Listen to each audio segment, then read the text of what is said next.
So Mukund, as you're the last one up here, I'm going to start with you. We've heard a lot about, over the last day and a half, there's a lot of challenges in developing SAF, even in places where there's lots of policy support.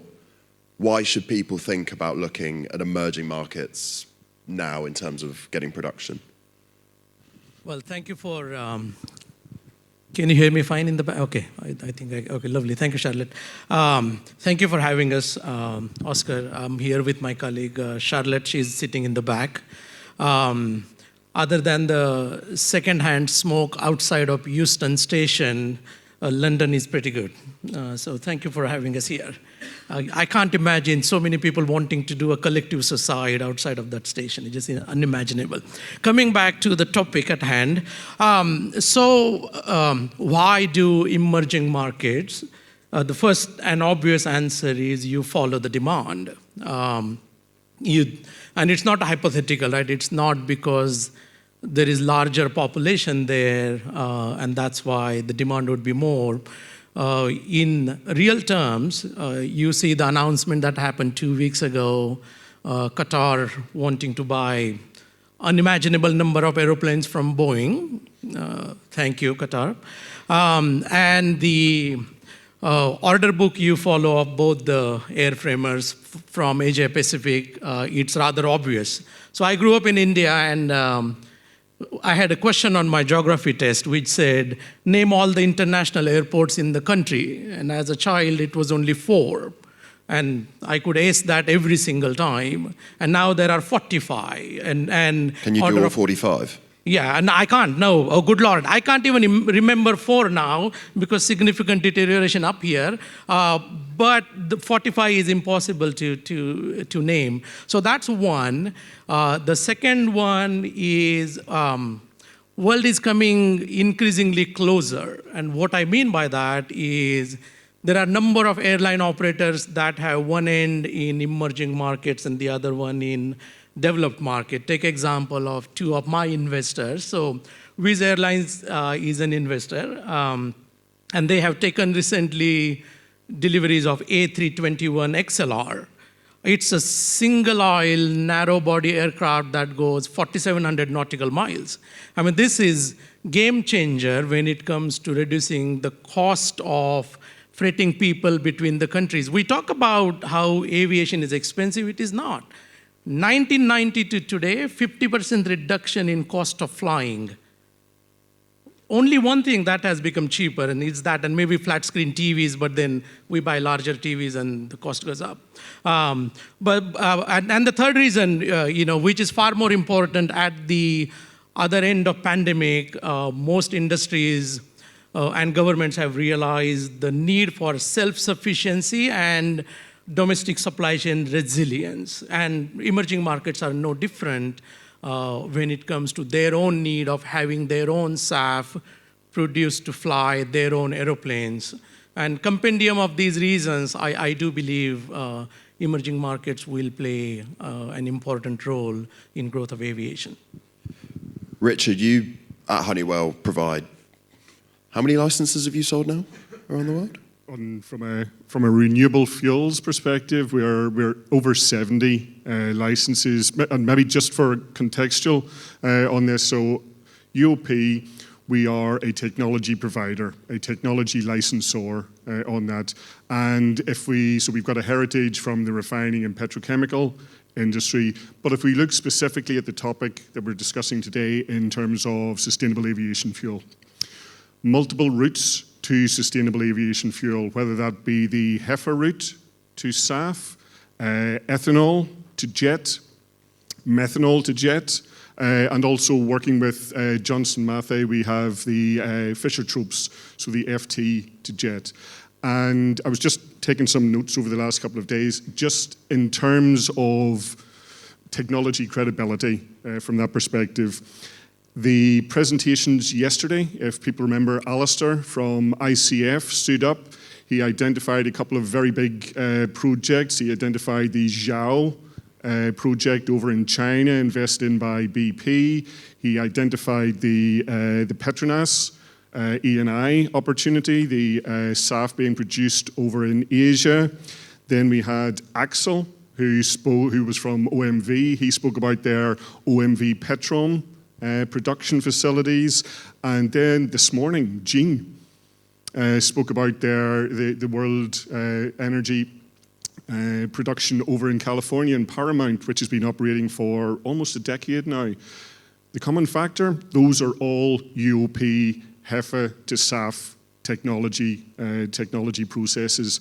And then the other one that we can't forget, I have to shout out to Lucas and John and others, up at the top, the Power2X is also a Honeywell UOP licensed technology for that methanol to jet.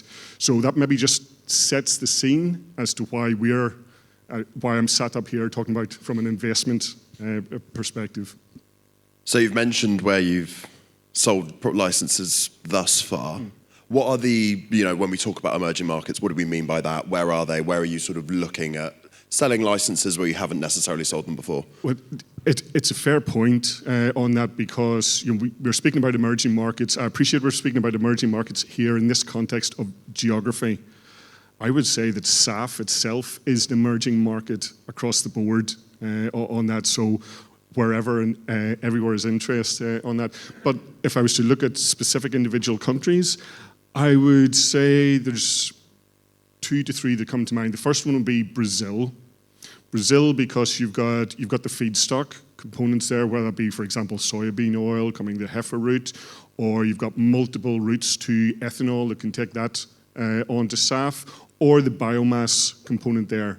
You align that with, I think it's called their Fuels for Future legislation that they're following CORSIA, so they're mandating between 2027 and 2037 that they will be 10% SAF by that date. So you start to place these Venn diagrams as to, so that would be one of the areas.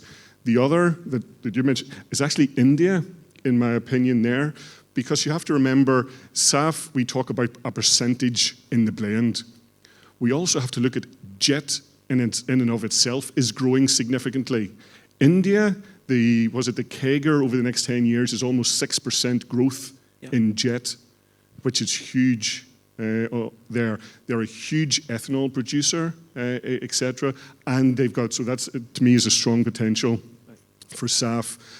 The other one that I would flag is probably not a developing country now, but I think the big one is China. And the reason I flagged China is that we mentioned earlier about the CleanJoule project. Now, the CleanJoule project, max SAF, focused purely on SAF, that went from basic engineering design to full startup. Remember, we were talking world-scale commercial unit here in 2 years. 2 years. The typical, a typical positive one might be 3, 3 is very good, 5 generally, but we're seeing a lot of these longer. China has the ability to do it in 2 years. So to me, those would be the 3 geographies that I would point out from an emerging perspective. Kwame, I'm going to come to you. I'm sure lots of people are familiar with AfriSAF, so maybe give a very brief intro to what AfriSAF does and then go into what you see as the major challenges that people are trying to confront when they're looking at emerging markets and SAF production. Thank you. Thank you very much. Hello? Can you hear me?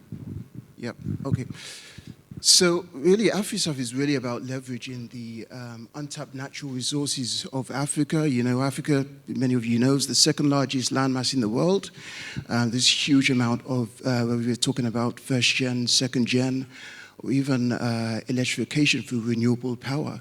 I mean, one of the things I tell people is Africa has 60% of the world's solar intensity, but there's only 1% of the investment in solar panels. So there's a big disconnect there already.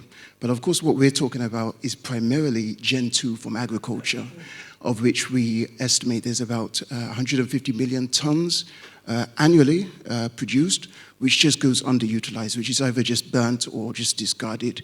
And what we're looking to do in AfriSAF is to leverage this to help drive the energy transition, firstly through a feedstock platform, which I like to explain is like an eBay for feedstock, enabling people who are owners to actually list what they have available, making sure that there's the necessary traceability attached to that, and then connecting that with project owners. And we're also looking at the production of energy crops on deserted land, partnering with a company in Ethiopia and also in Ghana to produce castor oil on deserted land, making sure there's no issue with food versus fuel, of course. And of course, this is something that we could pre-process, crush, and then transport the oil into energy producers and plants that already exist today. And then finally, we'll look at project development. When I say project development of SAF, I'm not particularly talking about SAF itself. There are a number of different steps we can actually reach before getting to SAF. And I'm really happy biomethane came up because this is a great opportunity, EFT I just mentioned. Africa has 40% post-harvest food waste. So there's a significant amount of waste in food already, as well as in agriculture that can be leveraged. But also products like ethanol or methanol, which are very straightforward, I would say, very high TRLs to move from the raw feedstock to an actual product that is easily transportable for production into SAF. So that's what we're doing at AfriSAF.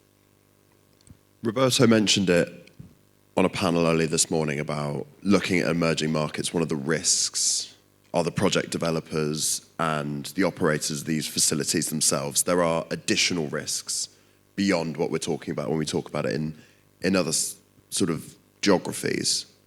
How do you sort of manage that, overcome that? What are the sort of things that people need to look at in order to actually get projects developed and sort of convince people that the risk of these is sort of spread enough or mitigated to a suitable extent? Mukund? Yeah, that is a big challenge, by the way.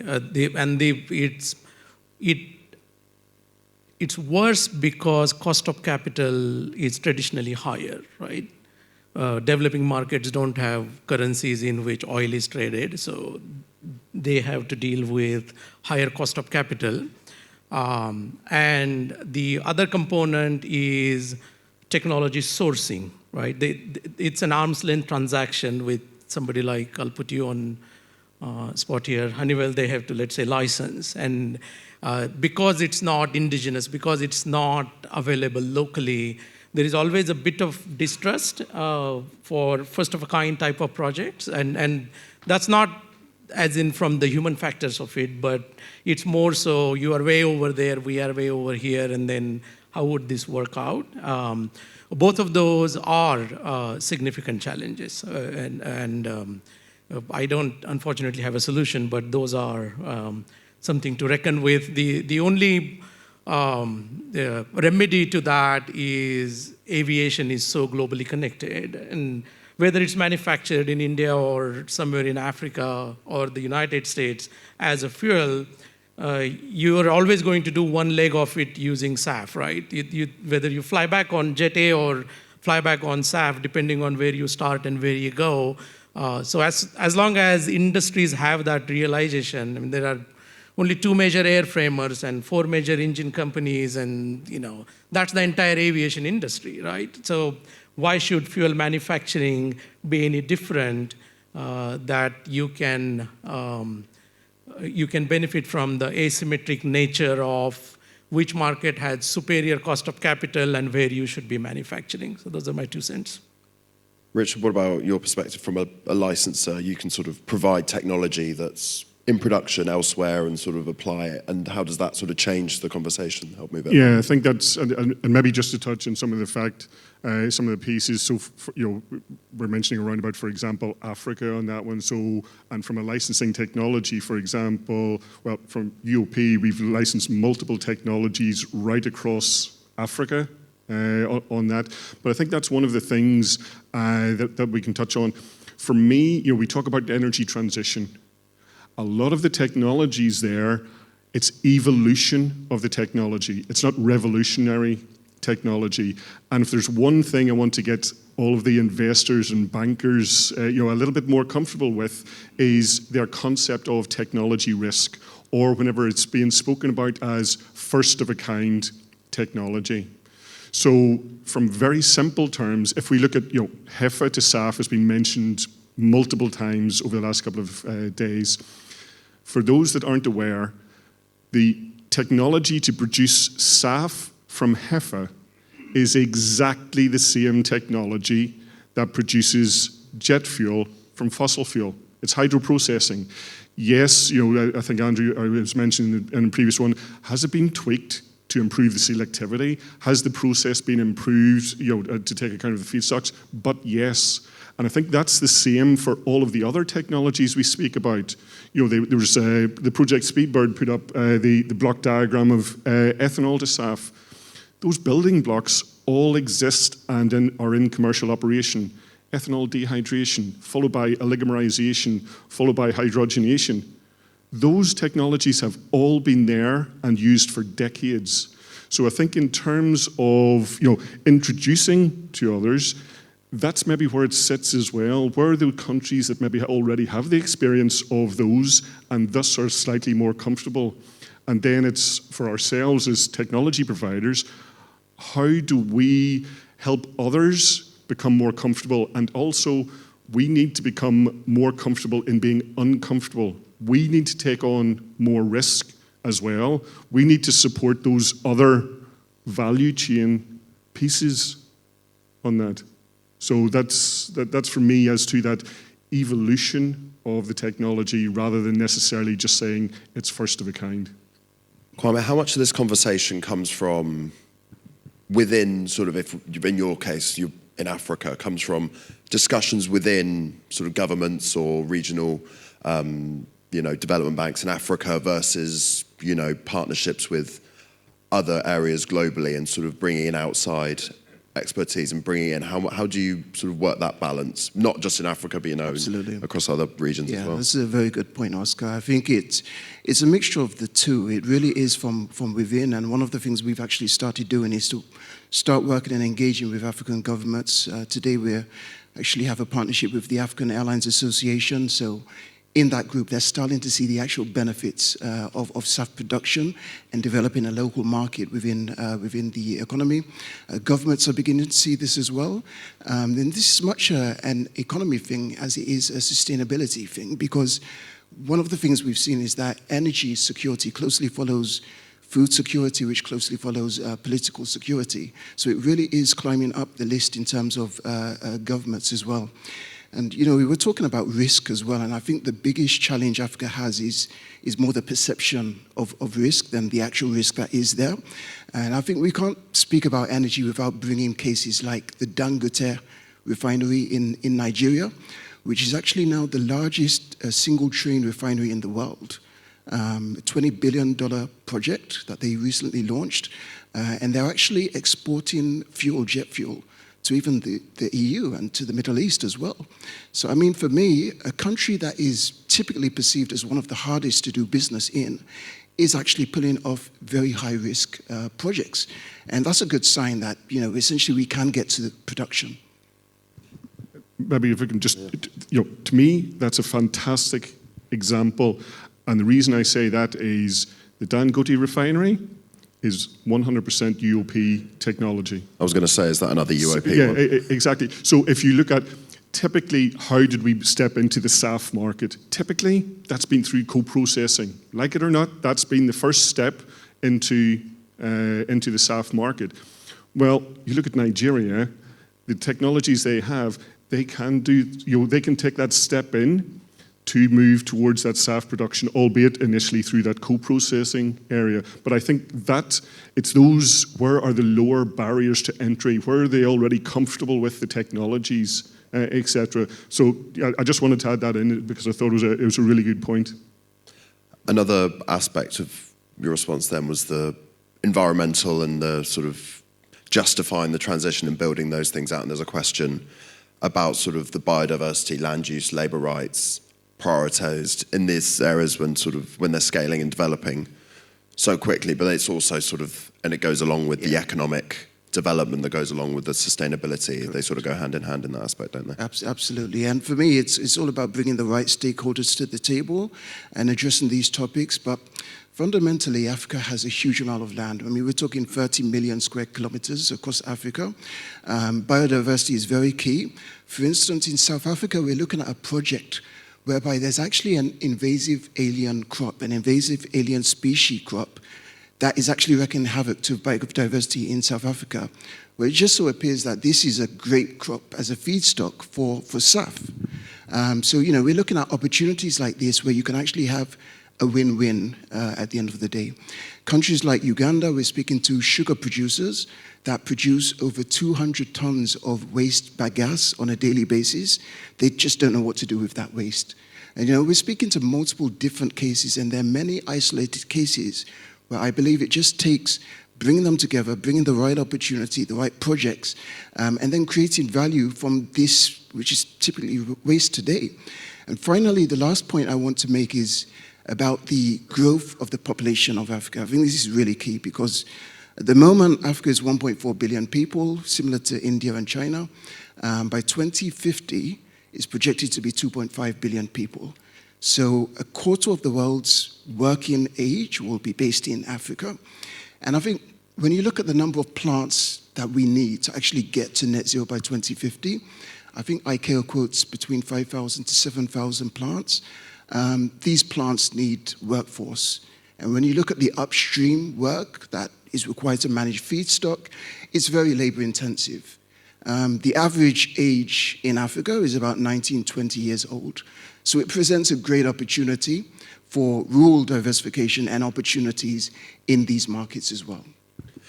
We've got another question that brings up the idea of decarbonising the local aviation, if we take Africa, India, or any of those sort of global markets versus selling for export, because a lot of stuff from Brazil gets exported and there's a potential for a lot of stuff from Africa to get exported. I suppose it's sort of tapping on the idea of, do you need to decarbonise local aviations, or is sort of exporting and decarbonising aviation, sort of what's the goal? It's sort of tapping into what is the aim of this? Are we looking to global decarbonise aviation or regional aviation?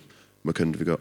Yeah, I think it's a concoction of artificial marketplace, right? There are credits to be earned somewhere, and therefore there is a business case to manufacture, let's say in APAC or Africa, and tanker it here. But if you look at it sort of at a philosophical level, it's absolutely asinine to tanker fuel from place A to place B so that people from place B can fly back to place A. I mean, it does not compute, right? So whether it's a choice a businessman / woman would always pursue where money is, it's more around than the Keynesian role of the governments. How do they prevent that from happening? I mean, capital will always choose the most efficient pathway of making more money on money. It's always going to be, for the existence of humanity, that's going to be the case. How do governments play the role to say, okay, let's decarbonize here? Yesterday we saw stats, billion gallons of used cooking oil comes from China. I mean, who would have thought used cooking oil actually moves over ocean? Why? Like, just think, it's absolutely stupid. But market conditions make that happen. So as long as policy conditions are reversed, I think the local can be enabled just as easily as exports do. Yeah, I think market-based measures are very critical. Book and claim and things like that are very key to supporting some of these industries. And I was also going to say, we speak to many energy developers in Africa, mainly in the biofuel, biogas space. And at the moment, they're using this product for electrical generation, but they have so much provision to do a lot more, but there just isn't the local demand. So what we're trying to do is create an avenue whereby they can transport that energy. SAF presents a fantastic case, like for instance in Uganda, landlocked country that we're looking at the moment. But again, we were just talking about e-fuels. There are fantastic opportunities across Africa for e-fuel production. The Renaissance Dam in Ethiopia, which has almost 5 gigawatts of provision energy just available today. Of course, there's solar in the Sahara and in the Namib Desert. In West Africa, you've got great negative correlation between wind in the night and solar in the day to create almost like a baseload power for e-fuels. So we're seeing lots of different opportunities across the continent that can actually be leveraged to produce SAF. There's another question here about the engagement of governments. So, you know, Richard, when you go sell a license, how do you, think about what governments are doing, how they can sort of impact this? Is this something that actually comes into consideration when you're looking at selling licenses? Well, yes, but we follow the demand to that extent, but also we recognise, as a technology provider, of which there's quite a few of us here, we need to take our blinkers off. We can't just look at our technology or our offering. We have to look at, okay, how can we help a project develop and move forward? And part of that is through the governments, through the policies. If there's no carrot or a stick, it's going to be very hard to move that forward. So, are we in constant, contact with? It's not even, country governments. You maybe got the local governments as well, depending on which country you're in. Is there? I appreciate from an Africa perspective. Again, you've got a difference across the individual countries as to the drivers on that. So, we spoke yesterday about the public-private connection as well. That needs to be done. So, do we as a technology licensor, the benefit we have is obviously we're part of Honeywell, a $36 billion company, and we do have a very strong government relations aspect. And yes, we do utilize that as part of trying to support projects moving forward, independent of geography, region, etc. and that. So it certainly plays a very strong part, yes. Mukund, you've benefited from government grants in the US with your projects, so you understand how critical they are in developing projects, and realistically, support like that isn't going to be likely across multiple emerging markets, some maybe more than others. So how can you, if you were, say, developing a project without that support, do you think it's feasible? Are there other things that are available that could help assist with that? No, not at all, actually. You have to have blended finance. I mean, that's just almost a given, regardless whether we... Yeah, and you're right. Back in the US, we would have never come to life as a company if it wasn't about public-private partnerships. But that's how you do it, right? Whether you launch satellites or you develop internet or everything that has been society-changing innovation that has taken footing, it has always been blended finance. And it's no different for developing nations / emerging markets. It's a lot more so there because the inherent business case may not exist in the absence of appropriate policy framework. Goes back to the same why is used cooking oil being exported. It's one of those same reasons. So now you have a overarching policy framework that's missing that will give you an opportunity to develop a project, and then your barrier to entry is going to be that much higher. So then the blended finance becomes a lot more government money and a lot less private money to move these projects forward. You have to start somewhere from either end. And so building on that, someone's just said what's not to like about co-processing. Is that the low-hanging fruit in these regions? Yeah, I appreciate that's probably in respect to the comment I made there. The reason I said that, so what's not to like about co-processing? Nothing. The reason I made that comment was co-processing is utilizing HEFA feedstock. So in other words, if you're doing co-processing, then you're taking it away from something else. And if you've learned nothing over the last couple of days, it's that there are limitations on the global supply of a HEFA feedstock.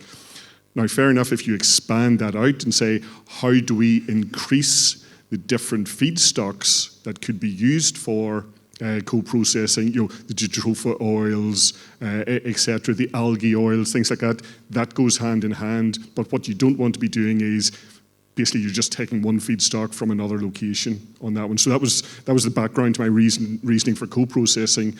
But again, I mentioned India at the start. You spoke about the Dangote refinery. Well, the Reliance refinery is the world's largest, more than double the size of Dangote. If they were to start to move into the co-processing area or something, all of a sudden you start to see a very significant production of SAF coming through from India on that one. So co-processing is definitely a route. It was more the feedstock availability. The Public Investment Fund have asked 50% of the population is younger than 30, infinite sunshine, deep pockets, Saudi Arabia, question mark. Is that, the Middle East in general sort of broadening out to the sort of that area? Is that, somewhere we're looking for to sort of move up in terms of production? Answer is yes, but I would defer to... It's an interesting one because it's probably the one, you take the Middle East as a whole rather than just on Saudi Arabia. The amount of SAF coming out from there is minimal. Absolutely minimal on that one. So there's no, where are the real drivers coming from for that? Generically, it is an oil fossil-derived industry from there. So yes, that's the challenge. There's opportunities. There are people that are interested. There are groups that are interested. But have we seen something that's actually, the step up in that one? We haven't seen the same that, Europe or the US or Southeast Asia or China, etc. And there, you would have expected the deepest pockets are in that region, but maybe there's not the same drivers or incentives on that. There are some like Kuwait Aviation that are here, and they're sort of, leading on that from Kuwait. So there are some people doing it, but there's some, it's but not from a huge. Yeah, if you were to look at all of the regions, that's not one that you would put forward as a significant region that's currently producing SAF. Yeah. And they're going to need a revenue certainty mechanism of their own for ESAF to happen in Saudi Arabia. So, someone's just said that there's not enough CO2 sources. They will produce ammonia instead. I mean, I'll bow to their superior judgment on that. Yes, there's a lot of low carbon ammonia interest there, and that's where you have to start looking at the connected industries as well, because we've spoken about SAF. One of the things as well was the question was asked, how do we drive down the price of e-fuels? Well, actually, if you look at e-fuels, you've got the IMO, and I was speaking with Lucas from Power2X and just asking him around about how do they view the IMO aspect of that, because there's going to be a lot of e-methanol is required to decarbonize as part of the IMO. Lucas was welcoming that. That's fantastic, because that should mean a significantly, a huge amount of e-methanol is produced globally, which will drive down the price. And we all recognize that the price of the feedstock is the vast component of the overall price of the SAF on that one. So I think that's, that was the connection of utilizing it in different routes, so the CO2 to ammonia, but also the other impacts. I realise we're running up against lunch, so I'm going to wrap up with one final question. If you had to pick one region in the world to put all your money on that's going to come out from the emerging market space, which one would you pick? Mukund, we'll start with you. Brazil. Brazil? Kwame, I think I know what your answer might be. Of course, yeah. I mean, it has to be Africa. Let me stop there. And you've surprised no one. Richard? Well, going by the answer I saw earlier on, it's definitely not China. Yeah, Brazil. I think Brazil, because of the feedstock and then the mandate targets, etc. there, and we're certainly seeing those the interest from those areas. Yeah. The audience thinks Latin America. Someone thinks Antarctica, so I'm going to agree with them. I think there's a lot of space to be done in Antarctica. There is actually a lot of space there. So thank you so much, gents. That was fantastic. Great conversation. Thank you. Thank you. Thank you. Thank you.